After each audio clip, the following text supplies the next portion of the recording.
Ով է լինելու մեր վարչապետի թեկնածու։ Սամվել Կարապետյանը ուժեղ Հայաստան կուսակցության վարչապետի թեկնածուն են։ Սամվել Կարապետյան! Նոր ձևավորվող խորհրդարանի առաջին նիստում կուսակցությունը նախաձեռնելու է սահմանադրության 148-րդ հոդվածի փոփոխություն։ Փոփոխություններ, որոնք կարող են կատարվել օրենսդիր մարմնի ազգային ժողովի կողմից։ Ուժեղ Հայաստանի ծրագիրը նախատեսում է 300,000 նոր աշխատատեղերի ստեղծում 5 տարում, խոստումների թվում են փոքր բիզնեսին հարկերից ազատումը, դեղերի 20% էժանացումը և 20,000 մատչելի բնակարանների կառուցումը։ Որպեսզի լուծենք մեր երկրում այս հարցը մեկ ընդմիշտ։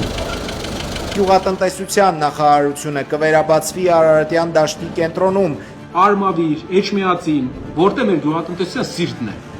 Ծրագիրը երաշխավորում է բերքի ամբողջական մթերում և էլեկտրաէներգիայի սակագնի նվազեցում։ Գյուղատնտեսության համար նախատեսվող բյուջեն այս տարի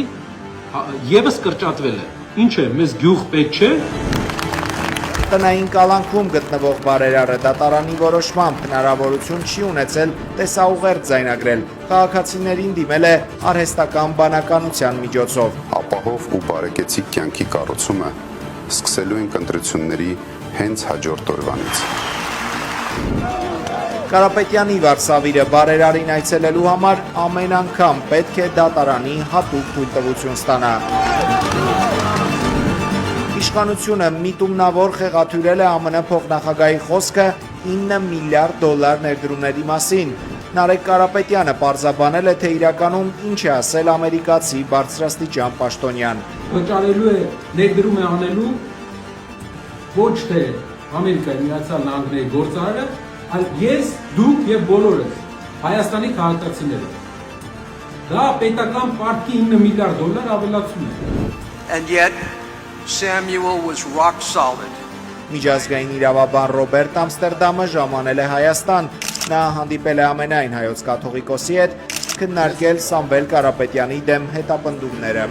That all those who think Դարը հիաստապություն կապրեն բախվելով